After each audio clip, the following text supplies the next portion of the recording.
16/8/2024 నుండి 31/8/2024 వరకు ద్వాదశ రాశుల్లో గ్రహ గమనాల్ని ఒకసారి పరిశీలన చేద్దాం. వృషభ రాశిలో కుజ భగవానుడు మరియు గురు సంచార స్థితి. 12 సంవత్సరముల తర్వాత వృషభ రాశిలో గురుమంగళ యోగంతో సంచార స్థితి ఉండడం. సింహరాశిలో 12 సంవత్సరాల తర్వాత రవి స్వక్షేత్రకంగా ఉంటూ బుధ శుక్ర కలయిక త్రిగ్రహ కూటమి సంచార స్థితి. కన్యరాశిలో కేతు సంచార స్థితి.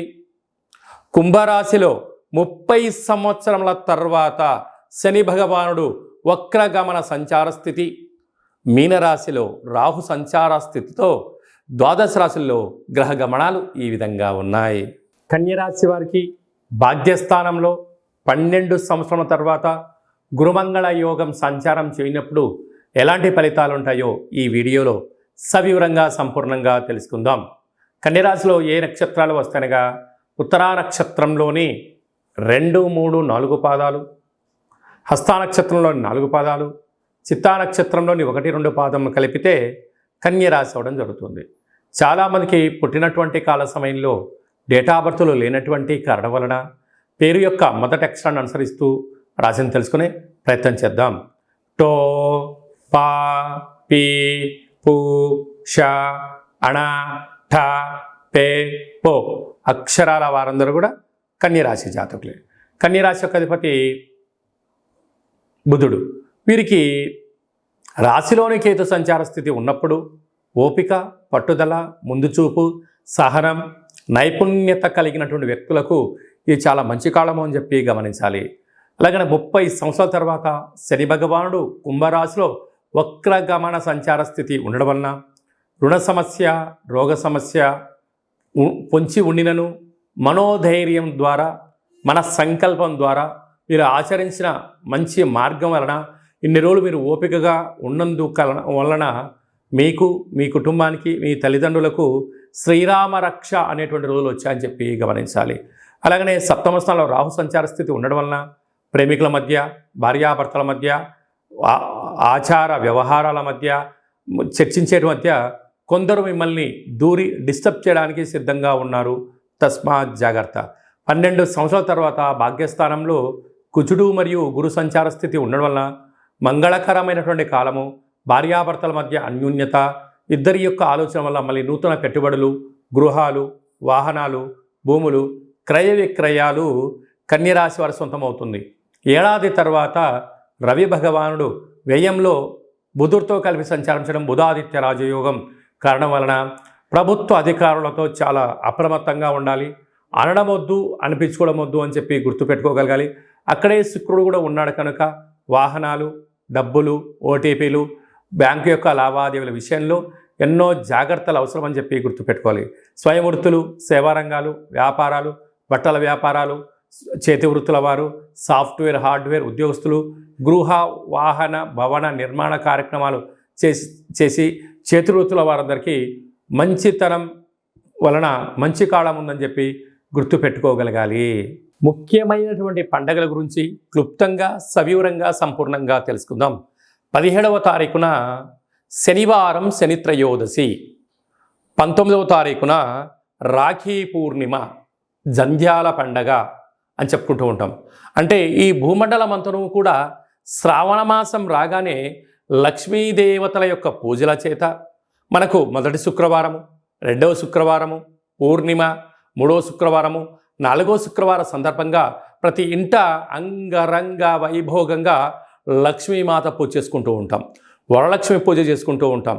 కనుక సంవత్సరానికి ఒక్కరోజు వచ్చేటువంటి ఈ జంధ్యాల పండగ తల్లిని మించిన దైవము లేదు, గాయత్రి మంత్రాన్ని మించిన మంత్రము లేదని ఎలా చెప్పుకుంటామో అందరూ కూడా బ్రాహ్మణులు, వైశ్యులు, క్షత్రియులు, విశ్వకర్మలు, పద్మశాలిస్ అందరూ యజ్ఞోపవీతాన్ని మార్చుకొని సూర్య నమస్కారం చేసుకొని కనీసం 108 సార్లైనా గాయత్రి మంత్రాన్ని ఉచ్చరించడం వలన అమ్మవారి యొక్క ఆశీస్సులు అద్భుతమైన మనందరికీ శ్రీరామ రక్ష అని చెప్పి గమనించాలి.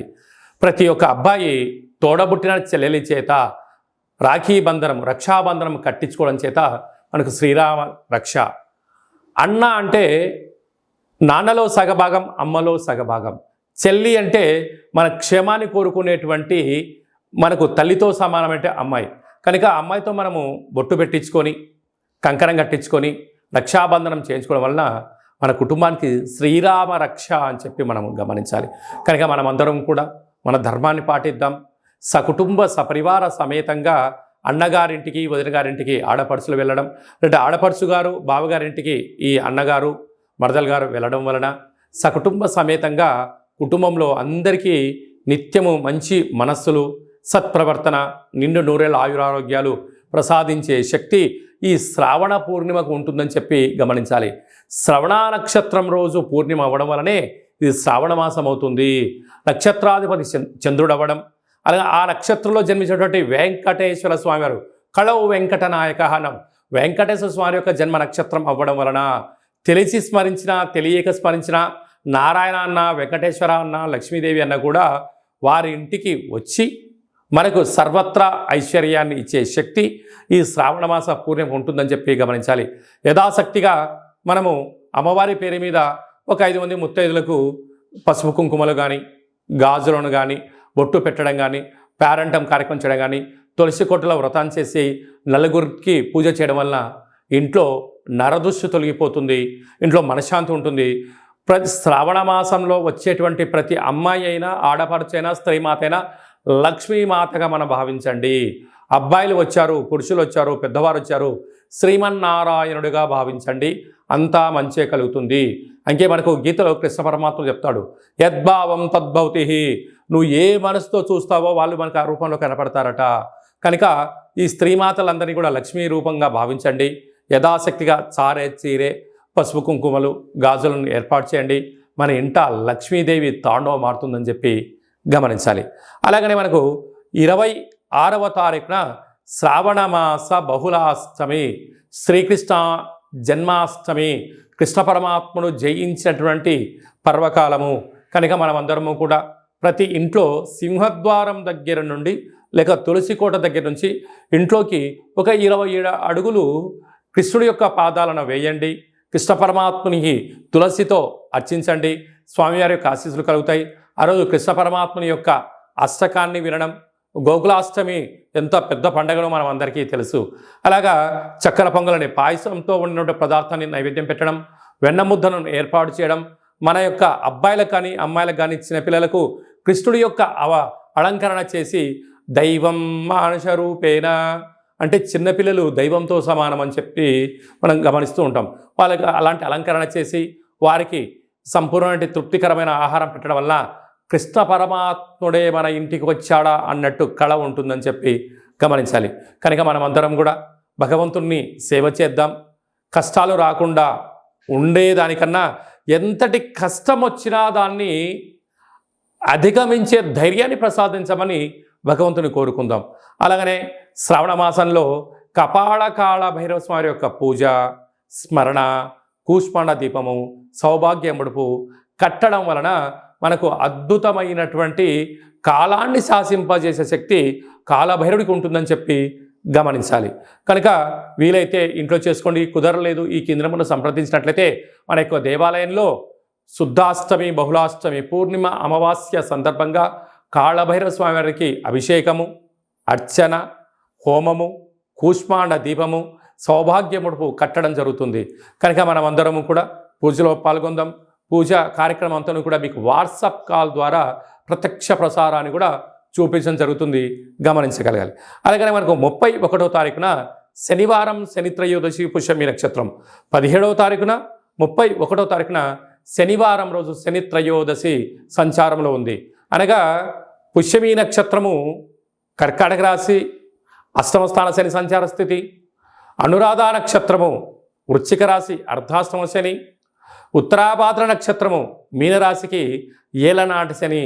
అంటే ఈ 3 రాసుల వారు, ఈ నక్షత్రాల వారు తప్పకుండా వారు ఎంత బరువైతే ఉంటారో అంత బరువు కలిగినటువంటి ఉప్పును తులాభారంగా చేసుకొని ఆ ఉప్పునంతను కూడా నీటిలో పోసి తులాభారం చేసినటువంటి నీటితో, ఉప్పుతో శివుడికి పాశుపత ఆయుష్య రుద్రహోమం చేసుకోవడము అద్భుతమైన యోగము అని చెప్పి గమనించాలి. అలాగనే మనకు వెదరు కర్రలు ఉంటాయి. వెదురు కర్రలను కూడా తులాభారం చేసుకొని హోమంలో వేయడం. అలాగనే మరొక స్వరూపము శని స్వరూపము బొగ్గులు. ఆ బొగ్గులను కూడా తులాభారం చేసుకొని హోమంలో పొయ్యడం వలన, అంటే సమర్పించడం వలన, అంటే కష్టాలు దగ్ధమైపోతాయి, మృత్యుదోషాలు తొలగిపోతాయి, అపమృత్యు దోషాలు తొలగిపోతాయని చెప్పి గమనించాలి. అంటే భగవంతుడికి ఆ యొక్క శనైశ్చర స్వామి వారికి తైలాభిషేకం అన్నా, లేకపోతే ఆ నూనెను తులాభారం చేసుకొని హోమంలో వేయడం కానీ, దీపాన్ని వెలిగించడం కానీ, ఉప్పును తులాభారం చేసుకొని నీటిలో పోసి శివుడికి రుద్రాభిషేకం చేయడం కానీ, ఆ వెతరు కర్రలతో తులాభారం చేసి హోమంలో వేయడం కానీ, ఈ బొగ్గులను అంటే కష్టకాలంలో ఉన్నప్పుడు ఆ వ్యక్తి పిచ్చోడిలాగా ఇబ్బందిగానే పడుతూ ఉంటాడు. అలాంటి బొగ్గులను తులాభారం చేసి హోమంలో వేయడం వలన కష్టాలకు ఫుల్ స్టాప్ చెప్పి ఐశ్వర్యానికి స్వాగతం పలుకుతారని చెప్పి గమనించాలి. ఒక్క చిన్న విధి విధానాన్ని మీ యొక్క ప్రాంతంలో ఉండబడినటువంటి శివాలయంలో వెళ్ళి ఈ కార్యక్రమాన్ని చేసుకునే ప్రయత్నం చేయండి. ఈ యొక్క 3 నక్షత్రాలు శని నక్షత్రాలు శని ప్రభావ సంచార స్థితితో దోషంలో ఉన్నాయని చెప్పి గమనించాలి. అలా కుదరకపోతే ఈ కింది నెంబర్ సంప్రదించినట్లయితే మీకు అంతను కూడా ఈ కార్యక్రమాన్నంతా కూడా మీరు వస్తే మిమ్మల్ని కూర్చోబెట్టి తులాభారం చేయించి హోమంలో ఈ కార్యక్రమాలని పదార్థాలను సమర్పించడం జరుగుతుంది. రాలేనటువంటి వారికి వాట్సాప్ కాల్, వీడియో కాల్ ద్వారా తులాభారం చేయించి హోమం చేయించడం జరుగుతుంది. కనుక ఆసక్తి గల వారందరూ కూడా ఈ శనిని భగవంతుని యొక్క కృప కటాక్ష వీక్షణ పొందడం కోసం ఒక చిరు ప్రయత్నంగా భావించండి. ఇంకనూ మనం విజయం సాధించగలగాలి అన్నట్లయితే ఈ యొక్క పాత్ర కంచు పాత్ర. ఈ యొక్క పాత్రలో మనకు 12 రాసులు అచ్చు వేయడం జరుగుతుంది. కనుక ఈ యొక్క పాత్రను ప్రతిరోజు మనం ఇంట్లో పూజా మందిరంలో పెట్టుకొని పూజ చేసిన తదనంతరము ఇలా ఒక్కసారి శబ్దం చేసినట్లయితే ఓం అనేటువంటి ఓంకార శబ్దం రావడం జరుగుతుంటుంది. ఈ యొక్క శబ్దాన్ని ఒకసారి చూడండి.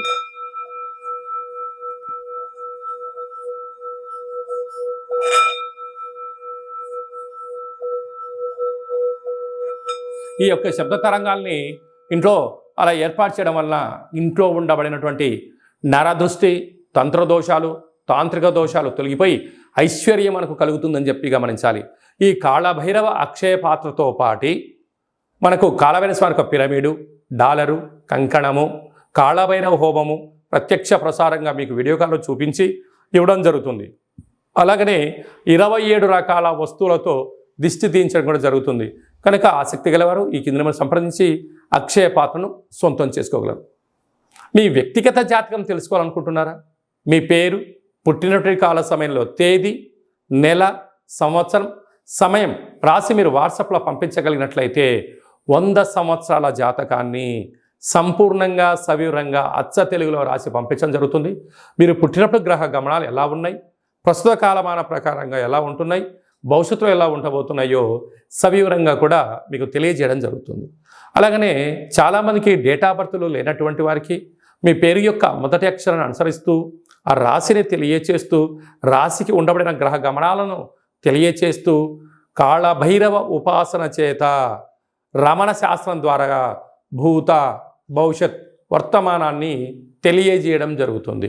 కనుక ఆసక్తి గలవారు ఈ కింది నెంబర్ని వాట్సాప్ కాల్ ద్వారా కానీ, ఆన్లైన్ ద్వారా కానీ, ప్రత్యక్ష ప్రసారంగా కానీ సంప్రదించి జ్యోతిష్య వివరాలు తెలుసుకొని జాతకంలో ఉండబడినటువంటి యోగాలను తెలుసుకొని ఆటంకాలను తొలగించుకొని జీవితంలో అద్భుతమైన బంగారు భవిష్యత్తు అందరికీ ప్రసాదించాలని మనసారా కోరుకుంటూ ఆశీర్వచనం. అలాగనే మీ అబ్బాయికి కానీ అమ్మాయికి కానీ ఎంత ప్రయత్నం చేసినా వివాహం అవ్వడం లేదా, జాతకంలో ఎలాంటి యోగాలు ఉన్నాయి, జాతకంలో ఎలాంటి ఇబ్బందులు ఉన్నాయో తెలుసుకుందాం. వచ్చినటువంటి జాతకానికి మన అబ్బాయికి మన అమ్మాయి జాతకంలో వారిద్దరి కలిపిన గణాలు, గుణాలు, పాదాలు ఎలా ఉంటున్నాయో సవివరంగా తెలియచేస్తూ వివాహ తదనంతరం వారికి ఎన్ని యోగాలు ఉన్నాయి, ఎలాంటి సంతాన యోగం ఉంది, ఎలాంటి వ్యాపార యోగాలు ఉన్నాయి కూడా మనం ముందుగానే తెలుసుకునే ప్రయత్నం చేద్దాం. గతంలో వివాహమైన దంపతులు తరచుగా గొడవ పడుతున్నారా? ఎంత చెప్పినా, తల్లిదండ్రులు చెప్పినా పిల్లలు వినే పరిస్థితి లేదా? ఏకో నారాయణ అనే పరిస్థితి ఉంటుందా? కనుక భార్యాభర్తలు ఎందుకు అలా అనుకుంటున్నారు? జాతకంలో దోషమా, గ్రహ సంచార స్థితిలో అనుకూలం లేకపోవడమా ఉంటుంది. కనుక వారిద్దరి యొక్క పేర్లను, గోత్రనామాలను, వారి యొక్క జాతకాలు పంపించినట్లయితే చూసి వాళ్ళిద్దరూ పార్వతీ పరమేశ్వరులు ఎలా కలిసి ఉంటున్నారో అలా కలిసి ఉండే ఆధ్యాత్మికమైన సలహా సూచన ఇవ్వడం జరుగుతుంది. కనుక మనం అందరం కూడా కష్టాలను తొలగించుకుందాం, ఐశ్వర్యానికి స్వాగతం పలుకుదాం. అందరికీ మరొక్కసారి కాళభైరవ స్వామి యొక్క ఆశీస్సులు, శుభాకాంక్షలు. అందరికీ శుభం, జయం, లాభం జరగాలని కోరుకుంటూ ఆశీర్వచనం. ఈ వీడియో మీకు నచ్చినట్టయితే లైక్ చేయండి, షేర్ చేయండి, మా ఛానల్ని సబ్స్క్రైబ్ చేసుకోండి. అందరికన్నా మీ వ్యక్తిగత జాతకాన్ని మీరు ముందే తెలుసుకోవాలనుకుంటున్నారా? అందరికన్నా విజయ పరంపర మీ ఒక్కరికే కావాలనుకుంటున్నారా? అందరికన్నా ఐశ్వర్యాన్ని, ఆనందాన్ని సంపాదించేటువంటి ఆధ్యాత్మిక సలహాలు అందరికన్నా ముందే మీరు వినాలనుకుంటున్నారా? అయితే గంట సింబల్ ప్రెస్ చేయండి, అలానే బటన్ కూడా తెలియచేయండి. మీరు ఎవరి క్షేమాన్ని అయితే కోరుకుంటున్నారో, మీ క్షేమాన్ని ఎవరైతే కోరుకుంటున్నారో వారందరికీ ఆధ్యాత్మికమైనటువంటి వీడియోని షేర్ చేసి భగవంతుడి యొక్క ఆశీస్సులు పొందగలరు.